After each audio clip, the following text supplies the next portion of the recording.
사랑의 하나님, 우리 아버지, 시간이 지날수록 감사의 크기가 더 커지고 또 깊어집니다. 은혜를 너무나도 감사드립니다. 오늘도 또 한 번 우리를 인도하시고 생명의 길을 나아갈 수 있게 하시고 생명으로 호흡할 수 있게 하시니 얼마나 감사한지 모르겠습니다. 성령으로 임하여 주시기를 간구합니다. 성령이 임하지 않으시면 사람의 말 그저 떠드는 소리가 될 터인데 절대로 그렇게 되지 않도록 참여하신 분들의 그 귀한 시간을 성령의 음성을 들을 수 있는 시간으로 채워주시기를 간절히 바랍니다. 들으시고 응답해 주심에 감사하며 예수님 귀하신 성으로 간절히 기도드립니다. 오늘은 27장입니다. 저를 깨끗게 하실 수 있나이다. 이 챕터는 두 병자가 나옵니다. 문둥병자, 중풍병자. 이제 시대 소망을 보다 보면 우리가 하나의 제목 아래 두 가지 사건들이 있는 경우들이 있습니다. 이 27장도 문둥병자 고치는 사건과 중풍병자 고치는 사건, 이 두 가지를 연결시켰고, 뒤에 이어나가다 보면은 야이로의 죽은 딸을 살린다든지 혹은 혈류증 여인을 고친다든지 이런 두 사건들이 연결되어 있는 경우들이 많지요. 또 파도를 잠잠케 하시는 사건과 더불어 거라사 광인을 구하는 사건. 그런데 이렇게 인제 두 가지 사건들이 같이 하나의 제목 아래 묶여 있을 때는 우리가 좀 생각해 봐야 될 부분이 좀 더 크고 구도를 좀 살펴야 됩니다.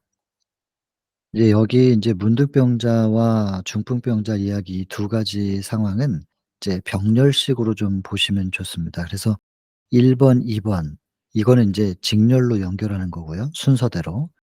이 문둥병, 중풍병은 1 번, 2번 이런 순서에 보는 게 아니라 병렬식으로, 그래서 A와 B를 놓고 두 가지를 합쳐야 되는 겁니다. 그래서 마치 인제 손가락을 오른손 왼손 손가락을 이렇게 쫙 벌린 상태에서 이것을 겹치면 손가락과 손가락 사이에 또 다른 손의 손가락이 채워지는 요런 형태로 보시면은 '저를 깨끗게 하실 수 있나이다.'라는 이 제목 아래 이 두 병자를 등장시킨 이유가 딱 맞춰지는 그런 구도입니다. 일단은 한번 눈을 감고 또 한번 그려 볼게요. 문둥병자가 있습니다. 문둥병이라고 하는 것이 어떤 이미지였는지를 설명합니다. 근데 그건 중풍병도 똑같습니다. 문둥병은 별명이 있었습니다. 하나님의 손가락.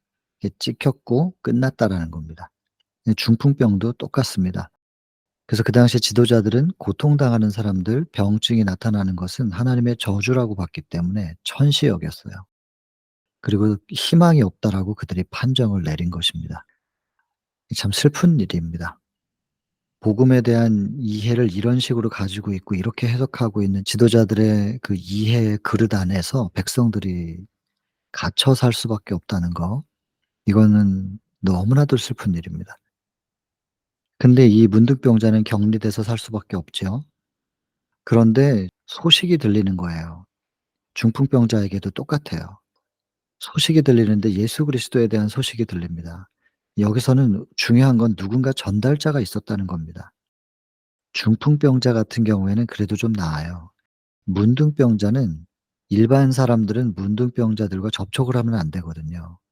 그러면 이 문둥병자들은 자기들끼리만 살아야 돼요. 근데 누가 이 소식을, 예수님은 주로 정상적인 사람들과 만났을 테니까 그 정상적인 사람들이 예수님을 이제 알죠. 그러나 이 문둥병자들에게 누가 이걸 전달을 해 줬겠느냔 말이에요. 불법이에요, 문둥병자하고 접촉하는 것은. 그러나 누군가는 간 거예요. 그렇게 천시받고 저주받은 사람들이라고, 그래서 부정하게 생각하면서 절대로 같은 공간에서 숨도 같이 쉬면 안 되는, 호흡 자체도 공기를 더럽힌다고 했었어요. 그렇게 판정받은 사람들에게 누군가가 갔다는 것입니다. 너무너무 중요한 포인트겠죠. 가서 예수님에 대한 소식을 들려줘요. 믿음은 들음에서 나는 거니까. 근데 문둥병자가 들어요. 능력에 대해서 들었겠죠. 그렇다면 나도 병인데 이것도 병이라면 그렇게 어떤 병이든지 간에 다 낫게 하는 능력자가 있다면 '내 병도 낫게 해 주지 않겠는가.' 하면서 이 소망을 갖고 그 믿음을 가지고 나아가려고 해요. 그런데 다시 주저앉아요. 중풍병자도 똑같아요. 자기가 왜 이런 질병, 병증이 나타났는지에 대해서 생각할 때 다시 낙담하게 되는 거예요. 능력 있는 분에 대한 소식을 들었을 때 희망이 생겼다가 다시 낙담하게 돼요. 왜냐하면 내 병을 어떤 병이든지 간에 고칠 수 있는 능력은 들었는데 정말로 그런 능력이 있다면 기쁜 일이고 '나도 치료받을 희망이 있겠구나.' 이렇게 생각을 하다가 다시 절망하는 이유가 무엇이냐. 문둥병이든 중풍병이든 간에 이게 죄 때문에 생긴 거고 하나님께서 우리를 완전히 버렸다. 하나님도 버린 사람, 나는 하나님께 버림받은 사람이라는 거예요. 그래서 문둥병자나 중풍병자나 이 땅에서 이렇게 병이 낫느냐 안 낫느냐의 문제가 아니라 이렇게 내가 나머지 삶을 살다가 죽은 다음 '우리는 구원을 받지 못하겠지. 나는 구원받을 자격도 없는 존재구나.'라고 하는 것 때문에 이들이 더 절망스러운 거였어요. 이스라엘은 거대한 종교 집단이었잖아요. 국가 자체가 하나의 교회였던 거예요. 그런데 그런 종교적인 정서 안에 '구원받지 못한다.'라는 생각으로 고정된 그런 생각이 고정된 상태로 살아간다고 생각해 보세요. 삶 자체가 지옥이에요. 그래서 이거는 병이 낫느냐 안 낫느냐의 문제라기보다는 '구원을 받지 못한다.'라는 생각 때문에 더 그들이 절망스러웠던 거죠. 그러니 하나님께로부터 버림받은 나 같은 사람을 아무리 능력이 있는 사람이라 할지라도 예수가 그 예수님이라는 분이 그렇게 능력이 있다 할지라도 하나님께 버림받은 나를 돌아봐 주겠느냐는 거예요. 중풍병자도 자기가 왜 이런 질병에 걸렸는가? 죄 때문이지 않느냐. 방탕했던 자기의 죄 때문에. 그 죄의 결과가 이렇게 됐는데 그래서 이 죄의 결과로 나는 저주받아서 이런 병에 걸리고 희망이 없게 됐는데 하나님께서 그렇게 저주하시고 심판하신 나를 그 능력 있다고 하는 그분이 돌아봐 주겠느냐. 그래서 여러분 예수님에 대한 복음을 전달하는 사람은 반드시 기억해야 될 것이 두 가지입니다. 전달하는 거는 좋은데 가서 뭘 전달해야 될지를 알고 전해야 될 거 아니겠어요? 열정만 가지고 가서 건물을 세우고 교회 간판만 건다고 해서 복음 전도는 아닌 것 같습니다. 제가 해 봤어요.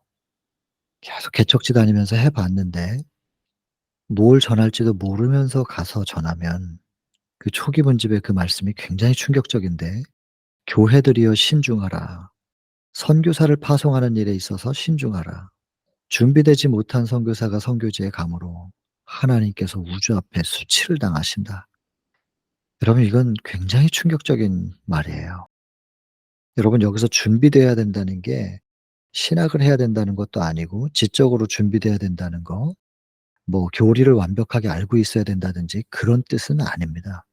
복음에 대한 이해가 굉장히 단순한데 그거는 최소한 이 단순한 것은 알고 가서 전해야 된단 말이에요. 그 단순한 게 무엇이냐? 여러분 첫 번째가 능력이었습니다. 창조주의 창조력. 그리고 그 능력에 대해서 소식을 듣고 희망을 가졌던 사람들이 다시 주저앉은 이유는 '그 능력자가 나 같은 사람을 돌아봐 주겠느냐.'라고 하는 것이었는데 그렇다면 두 번째 소식이 무엇이냐면 그분에게 나아온 자는 그분을 필요로 해서 나아온 자는 나중에 32장 백부장에 보면은 나오는 얘기인데요. 예수께 나아올 수 있는 사람의 자격이 있다. 이것만 있으면 예수님 앞에 나아올 수 있다. 그게 뭐냐면 예수님이 필요하다는 거. 나에게는 예수님이 필요하다. 그리스도가 필요하다는 그 필요를 느끼는 사람들은 누구라도 예수님 앞에 나올 수 있다고 기록되어 있습니다. 그래서 정로의 계단 이 13 단계 안에 두 번째가 뭐냐면 죄인에게 필요한 그리스도입니다. 여러분 예수님을 필요하다. 내가 예수님이 아니면 안 되는 거구나. 사도 바울도 '이 사망의 몸에서 누가 나를 건져낼까.' 했다가 '그렇기 때문에 내 힘으로는 안 되고 예수님만으로 되는 것이구나.' 하면서 예수님을 붙잡고 다시 일어나는 거예요. 로마서 7 장의 24 절과 25 절. 그렇게 연결됩니다. 모든 사람이 가장 뛰어난 석학이었다는 사도 바울이든 이 문둥병자든 중풍병자든 다 똑같습니다. '예수님이 아니시면 안 되는 거구나. 내가 예수님을 붙잡지 않으면 안 되는 거구나.'라고 하는 것을 깨닫는 거. 예수님이 필요하다라는 것을 느끼는 사람들은 누구든지 주 앞에 나올 수 있는 자격이 있다는 것입니다.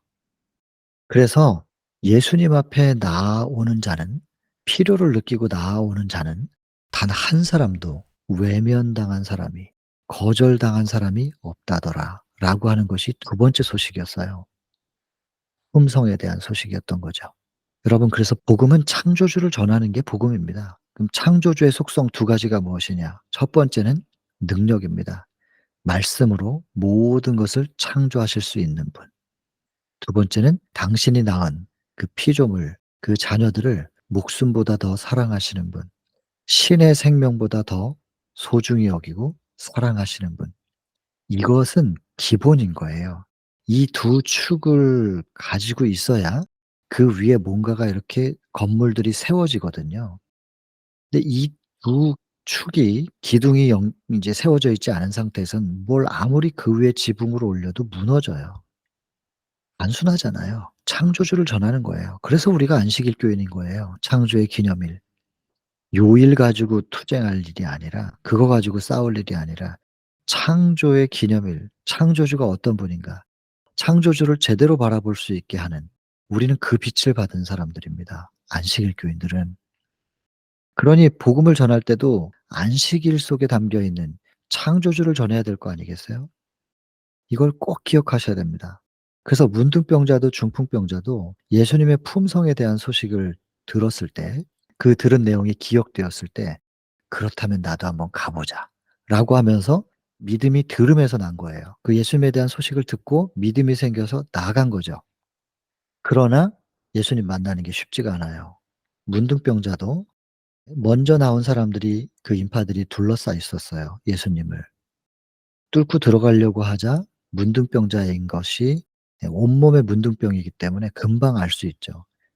먼저 예수님 앞에 나왔던 사람들에 의하여 그 비난의 눈빛, 혐오의 눈, 침뱉음, 비명소리, 돌 던짐, 이러한 것이 이 문둥병자가, 죄인 한 사람이 예수님께 나오는 것을 가로막고 있었던 것입니다.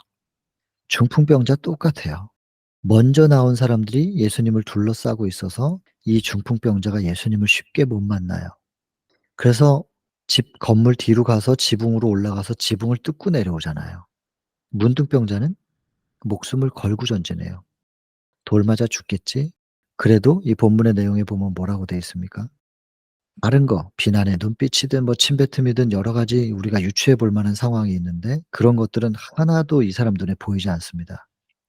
이 사람 눈에는 오직 하나님의 아들 예수만, 하나님의 아들만 본다. 오직 하나님의 아들만 보고 예수만 바라보고 나아가는 겁니다. 그리고 예수님의 음성만 듣는다, 이렇게 적혀 있잖아요. 여러분, 이 챕터가 누가복음 5장 12절 13 절인데요. 예수께서 한 동네에 계실 때에, 여러분, 이 한 동네에 계실 때에 온몸에 문둥병 들린 사람이 있어, 이렇게 기록돼 있어요. 근데 여러분, 예수께서 동네 한가운데 계시는데 문둥병자가, 그것도 손에만 뭐 증세가 있으면 이렇게 가릴 수도 있지만 온몸에 문둥병 걸린 사람은 감출 수가 없거든요. 근데 있대요. 온몸에 문둥병 걸린 사람이 한 동네에 있다는 거예요. 있을 수가 없는 일이에요. 근데 여러분, 성경을 읽으시면 그냥 쭉쭉 읽잖아요. '그런가 보다. 있었나 보다. 근데 저를 깨끗게 하실 수 있나이다 원하시면. 그랬더니 뭐 이렇게 낫게 해 줬다.' 이렇게 그냥 성경에 보면 병 낫는 얘기가 흔하니까 그냥 '그런가 보다.' 그게 '그런가 보다가 아니라니깐요, 여러분. 성경은 자주 말씀드리지만 굉장히 함축적인 책입니다. 그래서 그 단어 하나하나 속에 의미가 깊고 행간에 숨겨져 있는 장면들이 아주 많아요. 이제 그런 것을 시대소망이나 인제 대쟁투정서가 풀어 주고 있는 건데, 성경으로 본다면 이렇습니다. 예수께서 한 동네에 계실 때에 온몸에 문둥병 들린 사람이 있다. 그 있다라는 단어 속에는 뭐가 들어 있냐면, 누군가 전달자가 있었던 것이고 예수님의 소식에 대해서 전달해 주는 사람이 있었다는 거예요. 그 소식도 능력과 품성에 대한 소식이었다는 거. 그걸 듣고 믿음이 생겨서 동네까지 온 거예요. 그 있다라는 단어 하나 속에는 그 과정들이 전부 함축돼서 들어 있습니다. 그 시대 소망에서는 그것을 거의 한 페이지 정도를 그 있다라는 단어 안에 다 넣어 놨어요. 어떻게 해서 이 문둥병자가 동네에 있을 수 있게 되었는지 그것을 설명하기 위해서 한 페이지 정도가 거기 들어 있는 겁니다. 그 성경의 한 단어 안에 시대 소망 한 페이지 이렇게 들어 있는 거예요. 그다음에 예수를 보고 이렇게 말했어요. 예수를 보고. 보다라고 하는 그 단어 안에는 또 무엇이 들어 있느냐. 멀찌감치서 이 문둥병자가 예수님과 무리들이 모여 있는 걸 보고 있다고 본문에 기록되어 있습니다. 시소에는. 이렇게 지켜보고 있다가 예수께서 말씀하시는 거 듣고 병자들을 치료하시는 능력도 보고 그리고 그 병자들을 바라보시는 그분의 동정 어린 긍휼히 여기시는 눈빛과 그리고 그들을 어루만지시는 손길을 보는 겁니다. 듣고 보는 거예요. 여러분 소식을 전달해 주는 사람에 의해서 들었을 때 믿음이 생겨서 와서 자기가 직접 듣고 직접 보는 거예요. 확인입니다. 이거 너무너무 중요하죠. 우리는 계속해서 누군가 사람을 통해서 들으려고만 해요. 들은 내용을 성경으로 직접 확인하고 기록된 하나님의 말씀을 우리가 읽고 하나님의 기록된 음성은 우리가 읽는 것입니다. 귀로 듣는 게 아니고. 그렇게 확인하는 거예요. 내가 직접 말씀으로 가서 확인하는 작업이 중요하죠. 그다음에 인제 확신이 생기면 이제는 전진 나아가는데 어떤 것이 우리를 가로막고 있는다 할지라도 목숨 걸고 나가는 거예요. 목숨 걸고 침뱉음, 비난, 혐오의 눈빛 그리고 돌팔매 이것이 가로막는다 할지라도 이 사람 눈에는 오직 하나님의 아들만 본다. 하나님의 아들의 음성만 듣는다. 무엇을 보고 무엇을 듣는가. 그리고 전진하는 겁니다. 여러분 돌 맞아 죽을 수도 있는 거예요. 그러나 목숨 걸고 하나님의 아들만 보고 전진하는 겁니다. 그래서 성경에서 예수께서 한 동네에 계실 때 온몸에 문둥병 걸린 사람이 있어 예수를 보고 보다라고 하는 단어 안에는 목숨 건 투쟁이 걸려 있는 거예요. 담겨 있는 거예요. 그리고 예수를 보고 엎드려 여러분 이 엎드리다 예수님과 이 문둥병자 사이에 간격이 있고 그 인파를 뚫고 들어가는 사이에 이 문둥병자는 기진맥진합니다. 이 들어가는 게 쉽지 않거든요. 돌 맞고 여러 가지 이 장애 속에서 몸에 힘을 꽉 주고 긴장해 가지고 한 걸음 한 걸음 갔을 거예요. 그러나 뭐 문둥병자하고는 접촉을 하면 안 되니까 끝내는 그 홍해 갈라지듯이 쫙 갈라졌죠. 그리고 사실은 제자들은 예수님을 사랑하는 마음으로 그 문둥병자가 예수님하고 접촉하면 안 되니까 나름대로 그 문둥병자와 예수님 사이를 가로막아 보겠다고 바리케이트처럼 이렇게 딱 쳤었죠. 그러나 인파들을 뚫고 결국에 문둥병자가 예수님 앞에까지 가까이 나아오자 제자들 역시 단 한 사람도 예수님 앞에서 문둥병자를 가로막지 못하죠. 다 도망가요. 결국엔 예수님과 그 문둥병자만 딱 둘만 남는 거예요. 오는 사이 문둥병자 기진맥진해서 쓰러지는 겁니다. 그러니까 엎드려지죠. 경배의 표현이기도 하겠지만 서 있을 힘조차 없는 겁니다.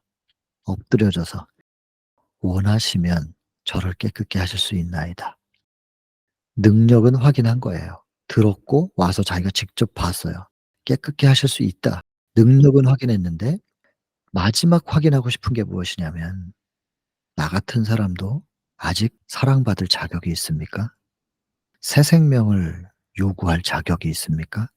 누군가로부터 관심을 받고 돌아봄을 받을 자격이 있는 겁니까?' 지도자들은 저보고 끝났다던데요. 하나님께서 완전히 나를 버렸다고 하던데요.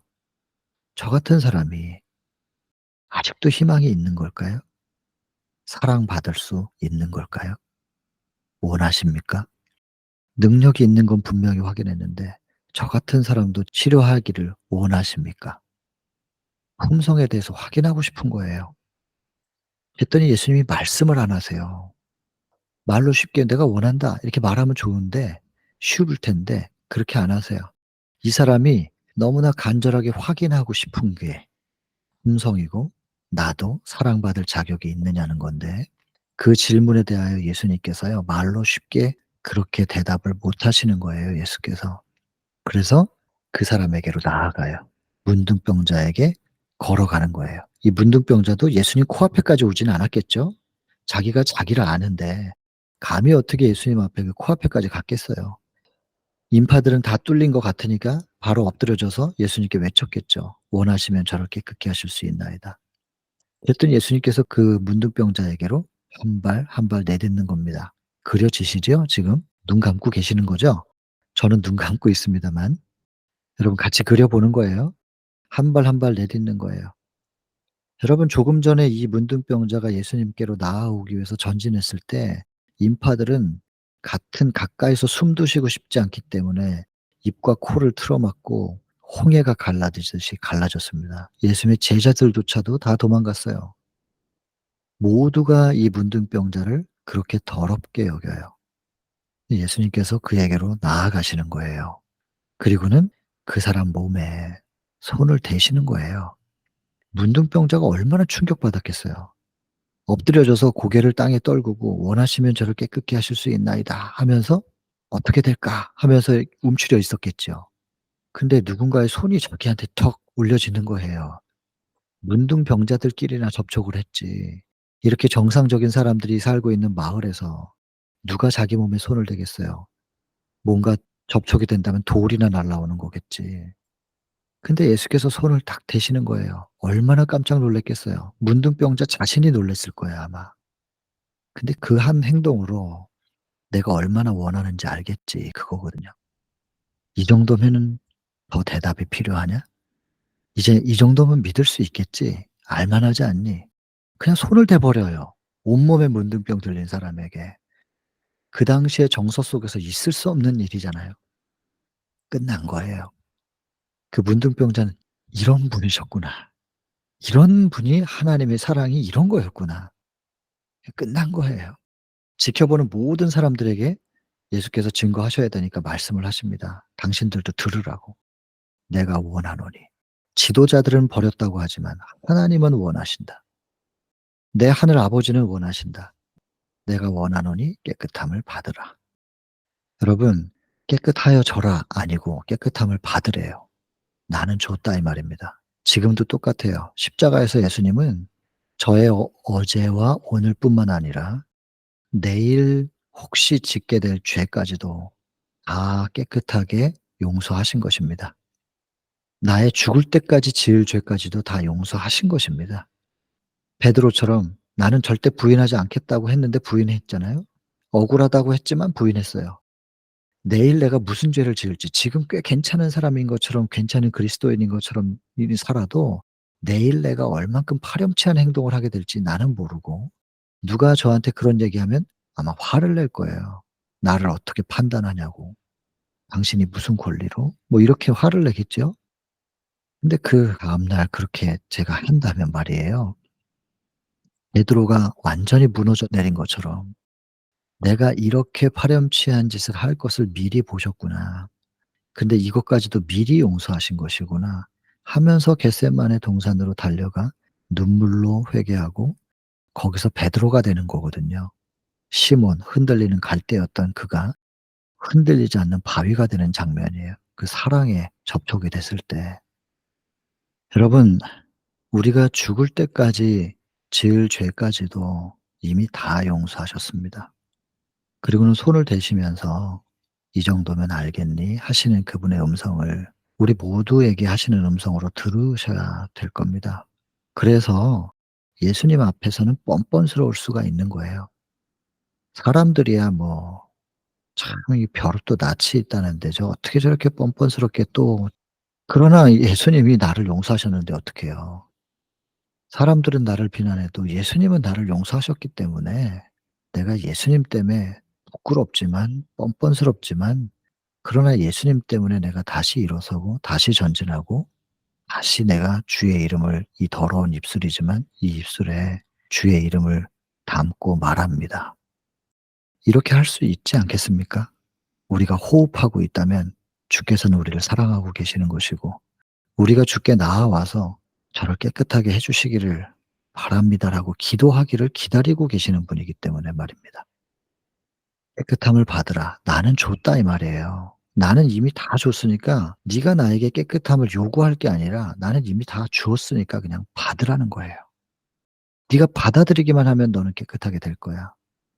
이미 주셨어요. 그랬더니 문둥병이 나았다 이렇게 기록돼 있지 않고 성경에는 문둥병이 떠나니라. 여러분 이거는 그러니까 병 얘기가 아닌 거예요. 사단이 떠나가는 거예요. 그 사람을 점령하고 있었던 사단이 이 예수님에 의하여 밀려가고 떠나가는 거예요. 도망갈 수밖에 없는 거예요. 그리고 문둥병자는 회복이 돼요. 여러분 중풍병자 이야기도 똑같아요, 패턴이. 그리고 이 문제는 병 낫는 얘기가 아니라 한 영혼이 어떻게 예수님께로 나아와서 예수님을 만나고 죄로부터 정결함을 입고 회복되는가, 그 과정을 얘기하고 있는 것입니다. 그래서 병이 낫는 데는 원칙이 있죠, 여기. 원칙이 무엇이냐면 여러분 히브리서 4장 12 절에 하나님의 말씀이 살았고 운동력이 있는데 좌우의 날선 어떤 것보다도 예리하다 그랬어요. 그래서 이게 의사들이 수술하는 메스처럼 수술을 해서 고치는데 혼과 영과 및 관절과 골수를 찔러 쪼갠다 그랬단 말이에요. 여러분 치료하는 그 순서가 혼과 영을 먼저 찔러 쪼개고 그다음에 관절과 골수를 찔러 쪼개는 거예요. 마음과 영을 고쳐야 관절과 골수인 육신이 회복이 된다는 치료 원리가 성경에 그렇게 담겨 있는 거예요. 근데 일반 의학에서는 혼과 영을 고칠 수 있는 방법이 없잖아요. 그러니까 몸부터 접근하는 거예요. 그래서 몸부터 접근해서 치료를 시작하니까 병이 완치가 안 되는 거란 말이에요. 하나님의 치료 원리는 항상 마음부터 고쳐야 된다. 그리고 뭐 뼈가 부러졌다, 어디 뭐 찢어졌다 뭐 이런 것들은 아니겠지만 대부분의 질병은 마음에서부터 온다. 그리고 마음을 짓누르고 있는 죄로부터 그 죄책감으로부터 이 병이 시작된다. 여러분 이것을 이 치료의 원리로 이 챕터 안에 담아 두셨단 말이에요. 우리가 환자들을 만날 때 어떠한 방식으로 그분들을 안내를 해야 될지가 안내 지침서예요, 여기. 우리가 그리고 어떻게 회복이 될 수 있는가, 그것도 여기에 지침이 명확하게 되어 있는 것이고요. 그다음에 문둥병자와 중풍병자 뭐 심각한 병이었으나 뭐 하나님께로부터 또 버림받아서 완전히 끝났다라고 취급받는 그런 심각한 병이었으나 다 회복됐잖아요. 그러나 당시의 지도자들은 회복이 안 돼요. 그래서 본문에 뭐라고 돼 있습니까? 그들이 그렇게 참혹한 병이라고 했던 그 문둥병이나 중풍병자들보다 그들이 더 심각한 병자라고, 그 지도자들이 말입니다. 그 신적인 능력을 그리고 신의 그 사랑을 명확하게 자기들 눈으로 보고 들었으면서도 그 하나님의 예수님의 음성을 곁에서 다 들었잖아요. 그리고 그 능력의 행사됨을 보았잖아요. 사랑이 어떻게 표현되는지를 봤잖아요. 근데 그 상황에서 회개하지 않고 자기들은 "하나님께서 너희들을 버렸어."라고 이렇게 딱 판결을 내렸는데, 그런 사람들이 하나님께로부터 버림받은 사람을 회복시킨다는 건 하나님의 권위 이상의 뭔가가 있어야 되는 거 아니에요? 근데 이런 사람들이 회복이 됐으니 자기들이 말한 하나님은 굉장히 수준이 낮은 것이고요. 또 다른 어떤 능력자가 있는 거예요. 그러니까 자기들이 전한 하나님이 진짜가 아닌 것이 드러나는 것이고, 능력도 사랑도 얼마나 자기들이 초라한 복음을 가지고 있었는가. 그 복음 자체가 복음처럼 보이지만 그게 인제 위조 복음인데 가짜였는지가 드러나는 상황이고, 그러다 보니까 백성들에게 자기들의 영향력이 축소될 것을 직감하고 자기의 기득권 때문에 거기서 염려를 하는 거예요. '이걸 어떻게 하면 회복할 수 있을까? 아무래도 저 예수를 죽여야 되겠구나. 감히 죄를 사함을 받았다.' 이런 얘기를 어떻게 참남되게 할 수 있느냐 이러면서 트집을 잡아서 예수님을 죽이려고 하는 모의를 한단 말입니다. 또 뭘 어떻게 하면 이 사람들이 회개를 할까요? 문둥병자, 중풍병자는 '난 예수님만이 유일한 희망이야.' 그러면서 예수님을 필요로 했던 사람들이고, 지도자들은 그들보다 더 심각한 질병에 점령당해 있다는 증거가 뭐냐면 예수님의 필요를 전혀 느끼질 못한다니까요. 신의 신적 능력을 그렇게도 명확하게 봤으면서도 불구하고 예수님을 필요로 하지 않아요. 희망이 없습니다. 예수님이라 할지라도 그런 사람들은 구원 못 합니다. 강제로 구원할 수 없으니까. 그래서 여러분 이 챕터에서는 문둥병자와 중풍병자의 형편들을 우리가 살피고, 그리고 이들에게 복음을 전달해 준 누군가, 중풍병자에겐 친구들이 있었고 문둥병자에게는 정확히는 모르겠지만 아마 혈연 가족이었겠죠. 그렇지 않고서야 뭐 이렇게 접촉을 했겠어요? 사랑하는 대상들이 있었어요. 전달자들이 있었어요. 그 전달자들이 무엇을 전달했는지를 꼭 기억해야 되고, 그리고 이 사람들이 문둥병자와 중풍병자가 그 소식을 듣고 예수님 앞에 어떻게 나왔으며 어떻게 치료와 회복을 경험할 수 있었는가, 이거 기억해야 될 것이고, 그리고 그 사람들을 가망 없다고 판결을 내렸던 그 당시의 지도자들의 모습, 그리고 이 두 병자들이 예수님 앞에 나왔을 때 먼저 나온 사람들이 그들을 인도해서 예수님을 만나게 해 주는 역할을 해 주면 참 제대로 된 일인데, 오히려 먼저 나온 사람들 때문에 이 나중에 나온 사람들이, 이 병자들이 예수님을 만나는 게 굉장히 어렵게 되어 버린 상황. 그래서 지금 신앙을 오래 해 보신 분들은 생각해야 됩니다. 이제 막 시작하시는 분들을 내가 어렵게 만들고 예수님을 못 만나게 하거나 혹은 예수님의 참 모습을 가리워 가지고 이제 막 시작하는 사람들에게 예수님을 오해하게 만들고 있진 않은가? 스스로를 잘 점검해 봐야 되는 일이죠. 저 같은 사람은 두려움과 떨림이 있어요. 말씀을 전하는 사람이잖아요. 내가 잘못 소개하면 예수님에 대하여 이분들이 오해할 수도 있는데, 그러면 구원의 길을 돌아서 가거나 아니면 빗나갈 수도 있는데, 나 때문이라면 그 책임을 제가 어떻게 지겠습니까? 이게 두려움과 떨림으로 말 한마디 한마디 할 때가 신중해질 수밖에 없는 것이죠. 그렇다고 그 설교단에 올라가서 그 고민을 하고 있을 수는 없잖아요. 말을 해야 되는데. 그러니까 평상시에 이걸 고민을 뭐 정말 많이 해야 되는 부분이에요. 많이 생각하고 고민하고 '이렇게 표현하는 게 맞는가? 이게 정답일까?' 찾아보고, 그렇지 않고 서서 말 쉬우니까 말로야 다 하죠. 말로 쉽게 쉽게 이렇게 말을 한다. 나중에 하나님께 분명히 심판받을 일이에요, 그것은. 여러분 신앙 오래 하신 분들도 이거 고민해 봐야 될 일이라고 생각합니다. 그래서 이런 각자의 입장들을 머릿속에 좀 그려내시고, 뭐 가장 마지막으로는 처음이자 마지막, 시작과 끝, 예수 그리스도의 심령 속으로 우리가 들어가서 이제 예수님의 눈으로 바라보고 예수님의 마음으로 느끼고 생각하고 예수님의 입술로 표현하고 예수님의 손길로 몸짓하고, 이렇게 될 수 있으면 더 바랄 게 없죠. 여러분 우리가 지금 27 장을 하는데요. 74 장이 겟세마네입니다.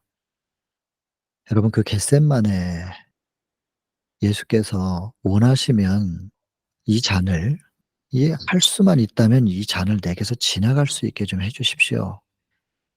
예수님도 이 당신을 보호하고 싶은 마음이 있는 거예요. 왜 자신이 없겠어요. 자기에 대한 애정이 없겠냐고요, 예수님이라고. 할 수만 있으면 이 잔이 나에게서 지나가게 해 주십시오. 그런데 내 뜻대로 마시고 나의 원대로 마시고 아버지의 원, 아버지의 뜻대로 되기를 바랍니다. 여러분 이 겟세마네 동산에서 하나님의 뜻과 예수님의 뜻이 지금 달라요.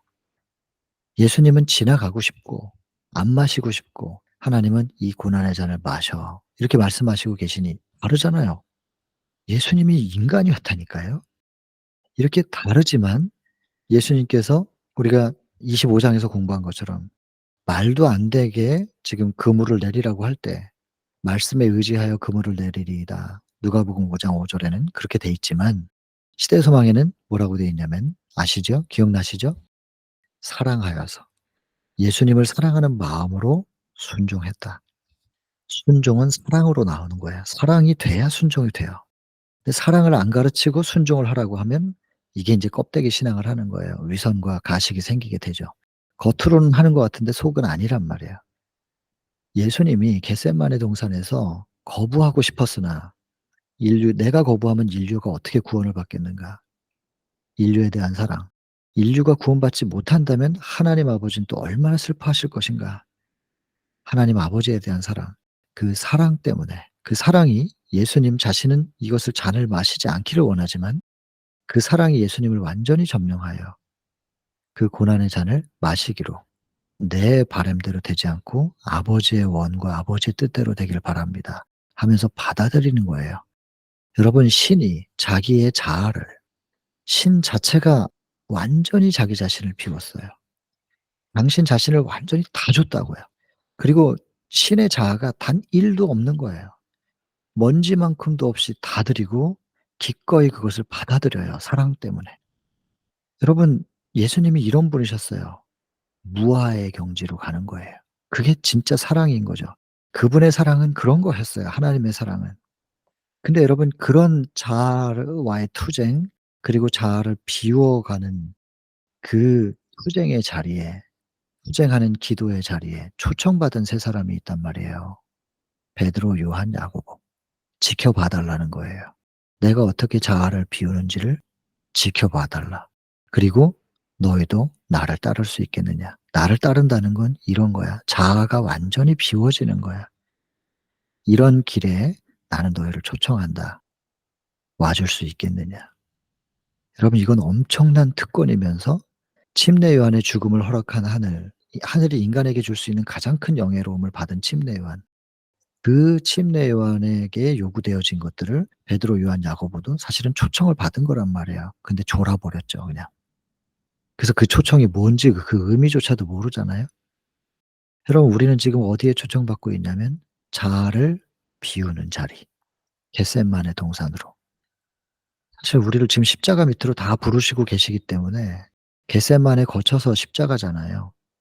다 십자가 아래로 간다는 것은 십자가의 은혜로 우리가 그냥 안락하고 편안하게 뭔가 기복적으로 바라는 게 다 이루어지는 그런 게 아니라 철저한 자아 부정으로 우리가 나아가고 있는 거거든요. 그렇게 초청하고 계시는 거거든요. 근데 그것이 우리 스스로 하는 게 아니라 예수께서 주신 사랑으로 우리가 기꺼이 그게 되게끔 해 주실 거라는 약속과 함께 부르시고 계시는 거란 말이에요. 그 약속을 붙잡고 나아가면 그게 믿음인데 우리도 그렇게 되겠죠. 근데 여러분, 이 걸음걸음들이 심지어 직계 제자 베드로, 요한, 야고보라 할지라도 그 자리에서 그냥 졸아요. 쉽지 않다는 것이죠. 여러분, 우리가 지금 이제 시대의 상황을 공부해 나가면서 예수께서 우리에게 무엇을 보여주고 계시는가? 그분의 사랑이 이 챕터에서도 지금 화이트 부인이 감탄하면서 이 감탄사를 계속 반복해서 기록하잖아요. 여러분, 그 예수 그리스도의 사랑이 무엇인가? 완전히 자기 자아가 비워지는 자기에 대한 애정은, 애착은 먼지만큼도 없는 그런 예수 그리스도의 사랑을 화이트 부인이 보는 거예요. 그리고 그렇게 감격스러워하고 감탄하는 거예요. 예수께서 우리에게 무슨 모습을 보여주고 싶으신 건가? 근데 그것이 하나님과 함께함으로 그렇게 그런 모습이 드러났다는 거예요. 나중에 34 장에 보면 나옵니다. 시대소망 34 장에 하나님을 마음속에 모셔서 하나님과 일치됨으로 인하여 다스려진 예수 그리스도의 마음, 이렇게 표현되어 있단 말이에요. 하나님을 모셔드리고 하나님과 일치가 됨으로 인해서 예수님도 다스려졌다는 거예요, 그 마음이. 그렇게 된 예수 그리스도의 다스려진 마음은 평화였다. 이렇게 돼 있다고요.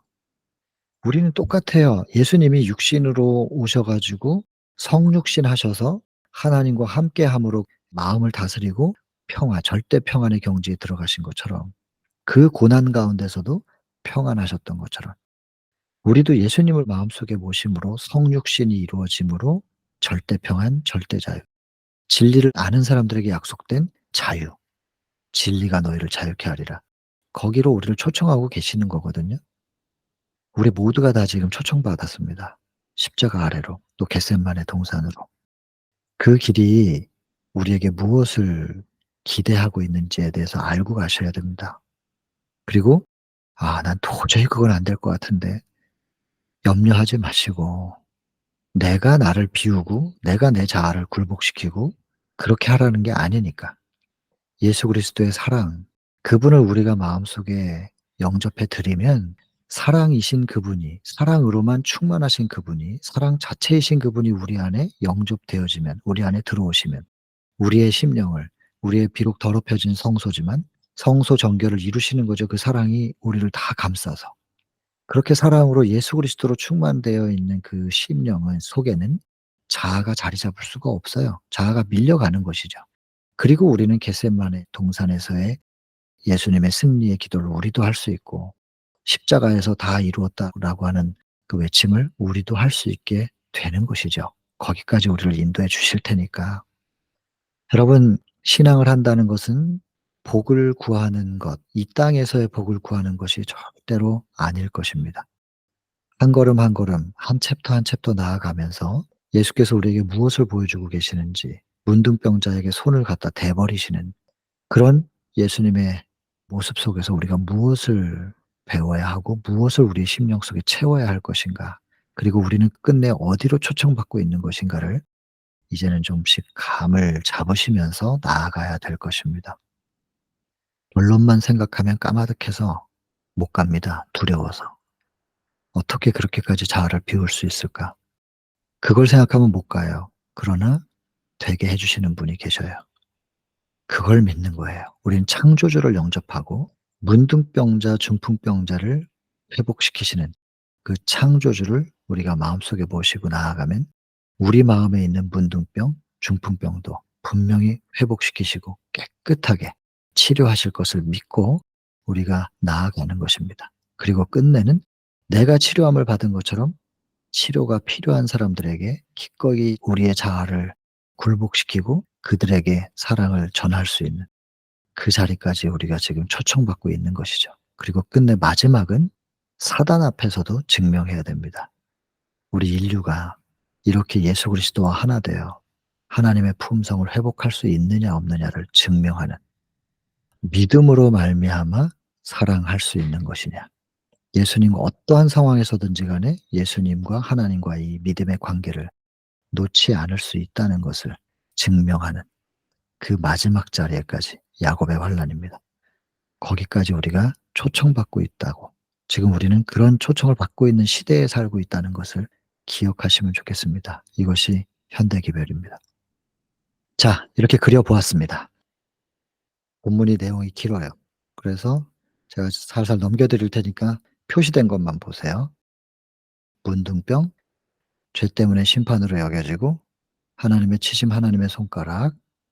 그래서 격리되어서 살아야 되고요. 왕이라 할지라도 면제되지 않았고요. 부정하다, 부정하다 외쳐야 되고요. 이렇게 격리돼서 살아가는 사람들에게 소식이 전달돼요. 전달자가 있었고요. 엘리사 시대에는 이후로는 문둥병자 나았다는 얘기 들어본 적이 없지만 예수님에 대한 소식이 들리니까 믿음이 솟아올라서 가려고 하다가 그리스도께서 과연 자기를 고쳐 주실까? 이거는 인제 품성에 대한 의심이었죠. 그러나 들어본 게 있어요, 들어본. 뭘 또 들었냐면 예수에게 도움을 구한 자 중에 한 사람도 그냥 돌아간 사람이 없다는 예수님의 품성에 대한 소식이 들려서 결심을 하고 나아가는데, 이 본문에는 "인도를 받았다." 이렇게 돼 있거든요. 문둥병자가 자기 발로 나아온 것 같으나 그게 아니고 인도함을 받았다. 여러분, 이 성령의 인도예요. 믿음으로 믿음을 가진 자들, 영접한 자들, 그들을 인도하시는 힘이 있어요. 눈에 보이진 않지만. 인도함을 받아서 가서, 근데 또 직접 만나진 못해요, 가도. 멀찍이 서서 인제 확인해요. 듣고 보면서 확인해요. 여기서 또 봐요.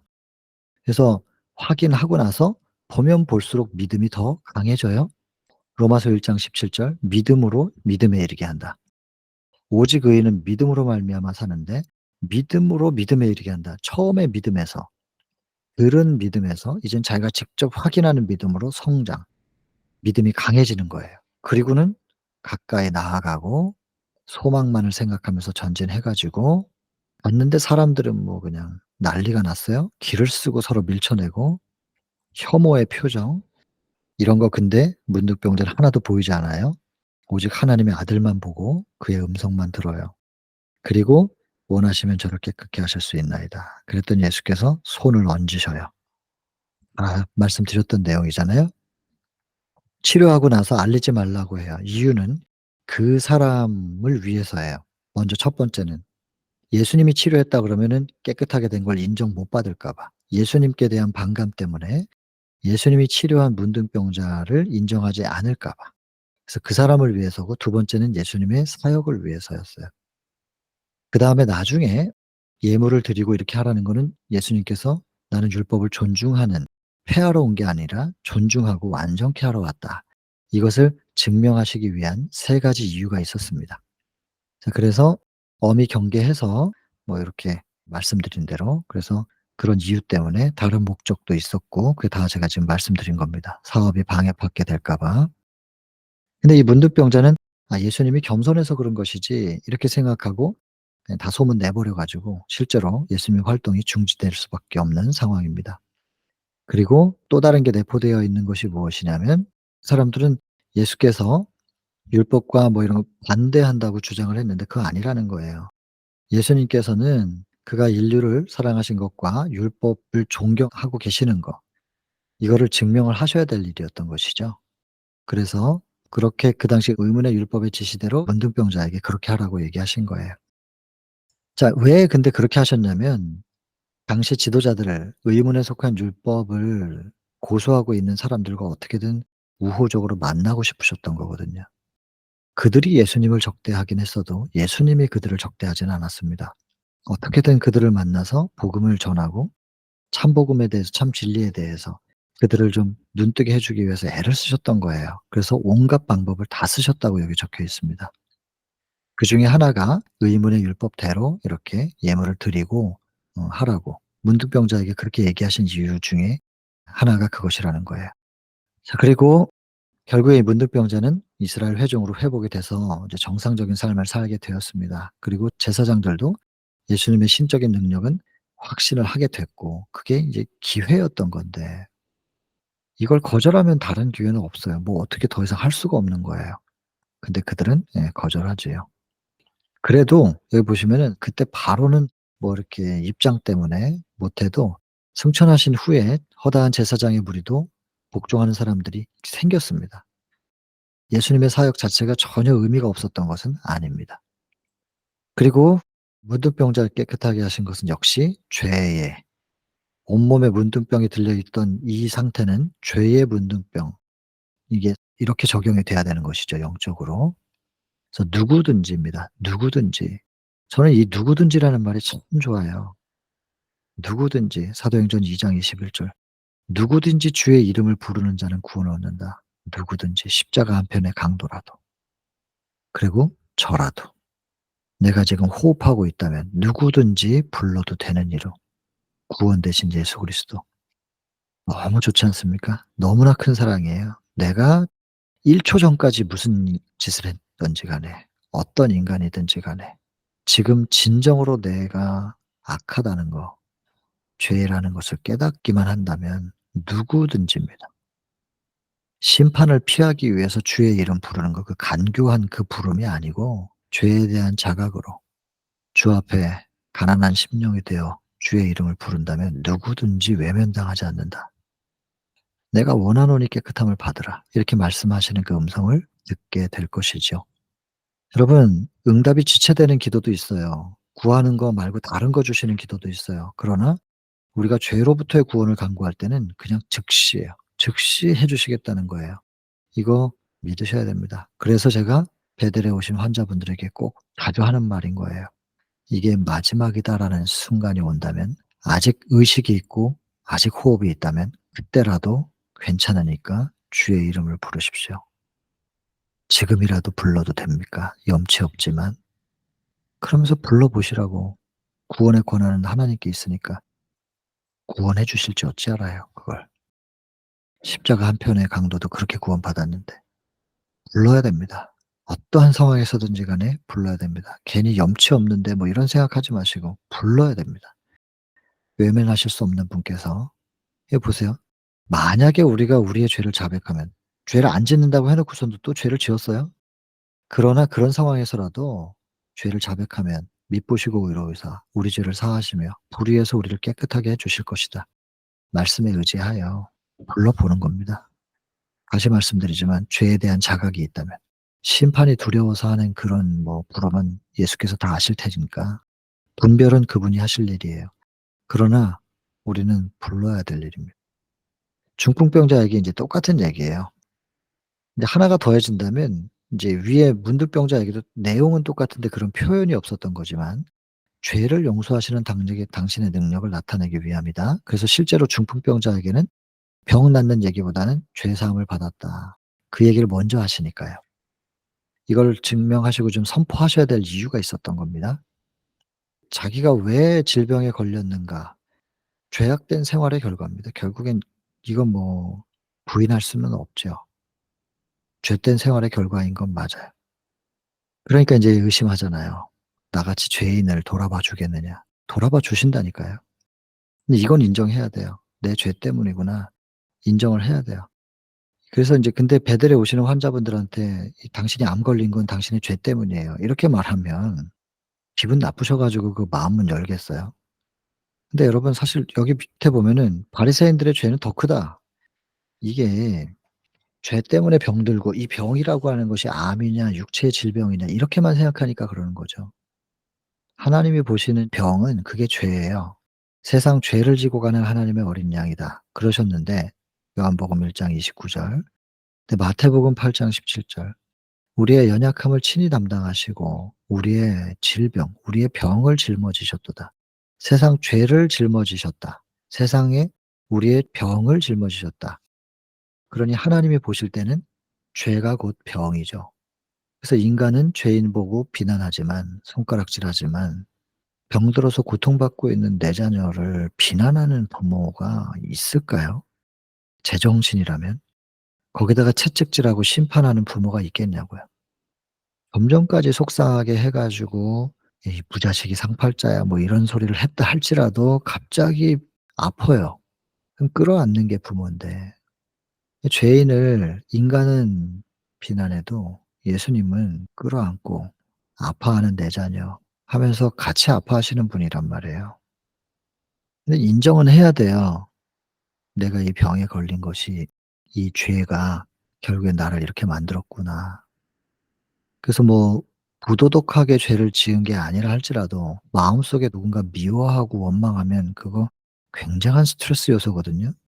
감정적인 스트레스 때문에 우리 몸에서 활성산소가 분비될 수 있는 요소 중에 제일 큰 게 미움과 원망입니다.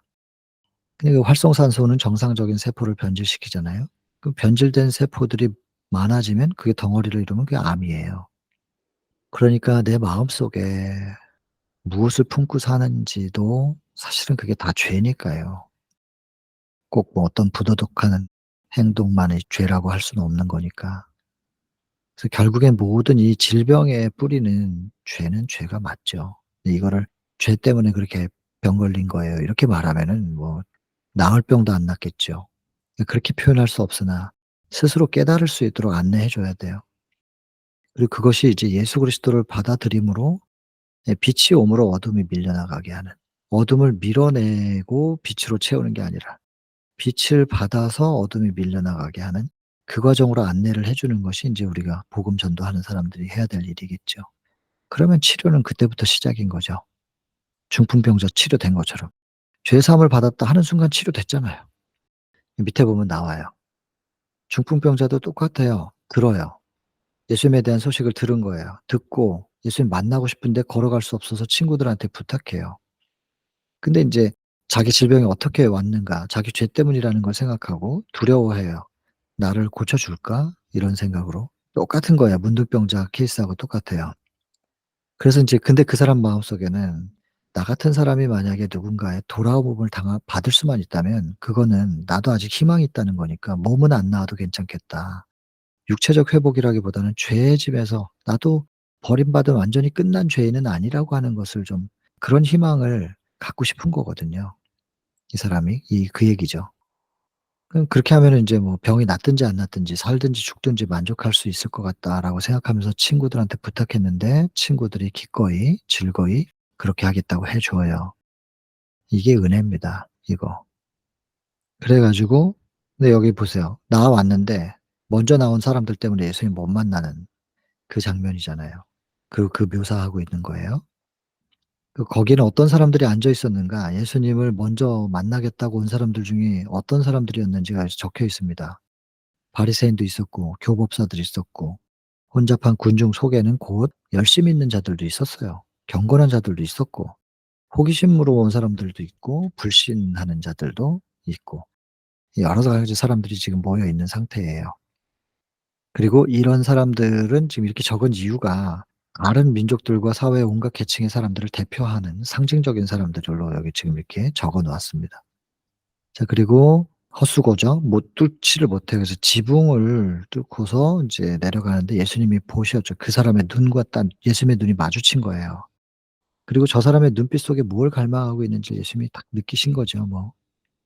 그래서 먼저 병을 낫게 하는 것보다 먼저 저 사람의 영혼의 갈망을 헤아리시고 그거 해결하십니다. 그래서 그 사람 속에서 예수께서 보신 게 뭐냐면 믿음이 자라나는 거를 주시하셨고 그 믿음이 예수 앞에 나오고자 노력해요. 이게 믿음으로 믿음에 이르게 하는 거예요. 처음에 믿음이 '예수님께 나아가야 되겠다.'라고 하는 것이 인제 생각이 들어서 노력할 때 그 믿음이 더욱 강하여지는 성장하는 믿음이죠.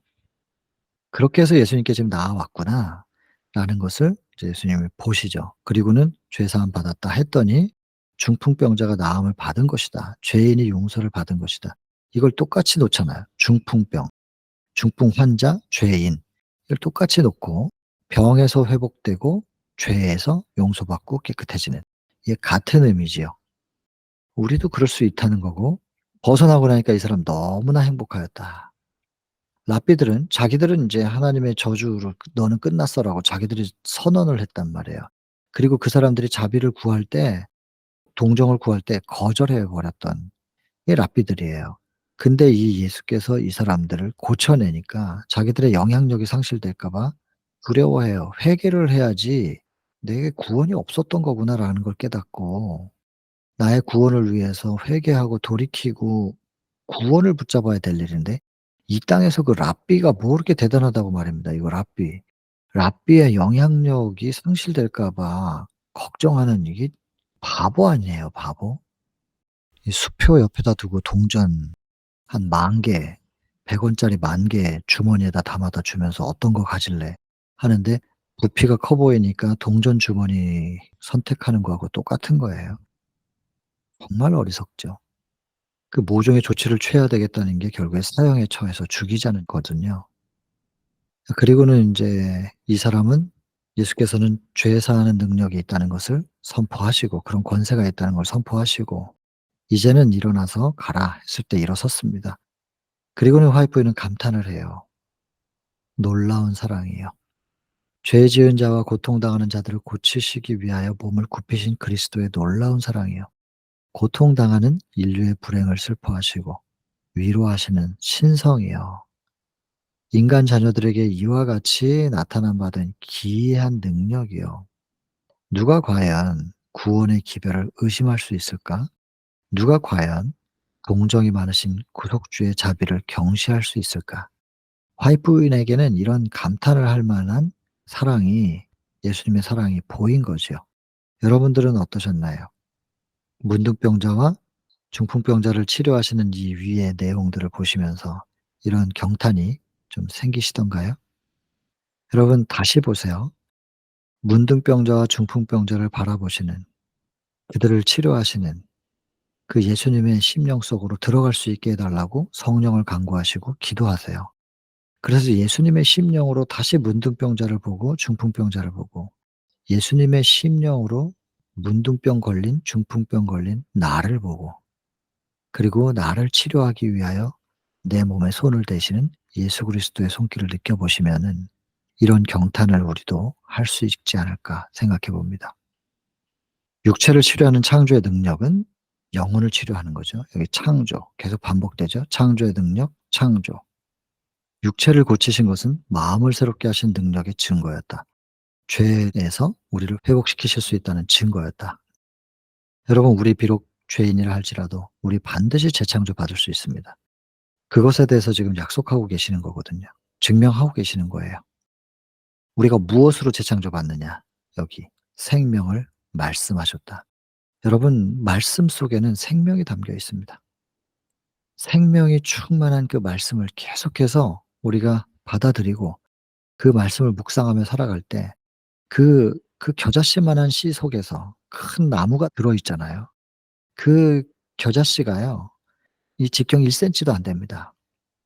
1 센치가 뭐예요? 그게 이게 손톱 위에 올려 놔도 작아 보이는데 그 작은 씨 안에 나무가 들어 있고요. 엄청난 열매들이 들어 있는 거예요. 말씀 속에 압축돼 있지만 성경절 한 절 속에 겨자씨 안에 들어 있는 열매하고는 비교할 수 없는 창조의 능력이 이 말씀 속에 담겨 있거든요. 여러분 이 말씀을 우리가 마음속에 모시고 영접하기만 한다면 "내가 내 법을 너희 마음에 두고 너희 생각에 기록하리라."고 하신 그 언약을 주신 하나님께서 이 말씀을 우리의 유전자 속에 새겨 주실 거예요. 그러면 우리가 말씀으로 물드는 거고 말씀 속에 있는 생명으로 충만하게 되는 것이고 우리는 영생이 우리에게서 회복되는 것을 경험하게 되겠죠. 오직 말씀으로 가셔야 됩니다. 오직 성령을 구하고 말씀으로. 사람이 아니고 말씀으로 가셔야 됩니다. 말씀에게로. 자, 그리고 육체적 치료가 영적 치료의 뒤에 있어야 된다는 거, 이 교훈은 간과돼서는 안 된다. 이거 절대로 잊어버리지 말고 기억하라는 거예요. 육체적 치료는 영적인 치료 뒤에 있는 것입니다. 질병의 기초가 무엇이냐면 죄의 짐입니다. 죄의 짐. 이걸 먼저 해결해야 질병에서 회복되고 육체도 회복된다 그 말이죠. 그 치료의 원리예요. 복음으로 치료하는 그 환자들을 맞이하는 요양원들은 이런 치료 원리를 이해하고 있어야 되는 거죠. 일반 세상에 대한 물론 병리학적 이해도 필요해요, 환자들하고 소통하기 위해서는. 그러나 그거 소통을 하고 마음을 두드리고 여는 거지 그게 그 병리학적인 지식이 그 사람을 치료하는 건 아니잖아요. 치료는 말씀이 하신다니까요. 그리고 하나님께서 주신 회복의 법칙들이 있는데 그것을 이해하면 그리고 나에게 적용하면 하나님이 그다음 일은 하시는 거지 요양원 원장이 하는 일이 아니고 우리 요양원이 하는 일이 아니라니까요. 우리는 우리의 몫을 하고 하나님은 하나님의 몫을 하시는 겁니다. 절대로 선을 넘어서 하나님의 영역을 우리가 침범해서는 안 되는 것이죠. 그리고 안 되면 그건 하나님 몫이지 우리 몫이 아니기 때문에 부담 느끼실 필요도 없는 거예요. 나는 내가 전하는 복음이 온전한지 아닌지만 계속해서 가난한 심령으로 살피고 두렵고 떨리는 마음으로 하나님 앞에 늘 내놓고 그것만 살필 뿐이지 결과는 하나님께 있다는 거. 반드시 병에서 나아야 된다. 절대 아닙니다. 히스기야 같은 사람은 병에서 낫지 말았어야 될 사람이거든요. 하나님께서 알아서 하실 일이에요. 병에서 낫든 안 낫든 그것은. 그러나 우리는 복음 전하기 위하여 요양원을 하는 거지. 우리 요양원에서 병이 잘 나아 가지고 사람들이 많이 오고 요양원이 번창한다? 그게 목적이 아니거든요. 질병의 기초가 무엇인지를 알고 이 부분을 건드려 줘야 되는 거. 근데 인제 의료 선교라는 게 워낙에 선교적으로 효과가 앞으로 더 많이 있을 거기 때문에 이 의료 선교에 대해서 관심을 좀 가지시고 비전을 가지시기를 바라고 그런 분들을 위한 요런 것은 제가 좀 저하고 또 직접적으로 관련이 있기 때문에 강조를 드리게 되었습니다. 생명을 주시는 능력은 지금도 여전하신 것이에요. 지금도. 우리가 예수 그리스도 생명의 말씀을 통하여 우리가 회복될 수 있다. 지금도 여전히. 그다음 바리새인들은 패배감 그리고 예수님의 능력 때문에 백성들이 받은 그 감명 이걸 자기들이 어떻게 뒤집을 수가 없다고 생각한 거예요. 그리스도의 태도와 그들의 오만한 태도가 너무나 대조를 이루니까 당황했다 그랬어요. 근데 그러면서도 죄를 고백하지는 않아요. 참 슬픈 일이죠. 그리고는 자꾸 '어떻게 하면 예수님의 사업을 방해할까.' 새로운 술책을 꾸미는 겁니다. "그런 생각하면서 떠나갔다." 이렇게 적혀 있어요. 그 상황 속에 예수님께 매달렸어야 되는데 그냥 떠나가요. 영혼의 질병이 빛에 대하여 눈을 감은 자들을 더욱 강렬하게 사로잡는다. 그래서 문둥병과 중풍병은 완고함과 불신만큼 두렵지는 않았다. 그러니까 이런 병보다 더 두려운 것은 완고함, 불신 이것이라는 겁니다. 특별히 완고함. 자기 성찰할 줄 모르는 자기는 어떤 모습인 줄 모르고 자꾸 다른 사람에게 설교하는 이거는 문둥병이랑 중풍병보다 더 심한 질병이란 말이에요. 중풍병자의 집 이제 돌아갔습니다. 얼마나 기뻤겠습니까? 그의 얼굴 표정 하나하나에 기쁨과 소망이 새겨져 있습니다. 하나님께서는 이 아들을 통하여 이렇게 사랑으로 능력을 행사해서 영혼 구원을 하는 그 아들 예수 그리스도를 통하여 영광 받으십니다. 그래서 여러분 영광은 무엇인가? 하나님께 우리가 영광을 돌린다는 것은 이런 겁니다. 항상 기뻐하고 기뻐할 상황이 아니어도 세상의 기준으로 볼 때는 울어야 되는 상황에서도 '아 다행이야. 하나님께서 나를 지키셨다. 보호하셨다.' 기뻐하고 그리고 내일의 소망을 잃지 않는 이 땅에서 발딛고 살고 있지만은 이런 심령들은 마음의 천국을 가지고 있는 심령이거든요. 이런 삶의 모습을 통하여 하나님께서 영광 받으신대요. 뭐 다른 걸로 영광 받는 게 아니고 하나님께서 영광 받으시는 건 우리의 심령 속에 기쁨과 소망이 새겨질 때, 회복될 때 영광 받으십니다. 그리고 그 가족들은 이제는 뭐 예수님께 다 헌신할 준비가 되어 있었다. 그리고 어떠한 의심도 어떠한 불신도 예수께 대한 그들의 충성을 파괴하지 못했다. 감히 그들의 심령 속에 침투할 수 없었다는 것입니다. 자, 본문 내용은 이렇게 정리가 됐습니다. 그래서 아까 그렸던 부분들 그리고 본문의 내용 두 가지 확인을 해 드렸는데 다시 한번 살펴보시고 여러분들 심령 속에서도 잘 그리셔서 새겨지게 되는 이 귀한 경험 하시길 바랍니다. 자, 오늘은 여기까지 하고 마치겠습니다.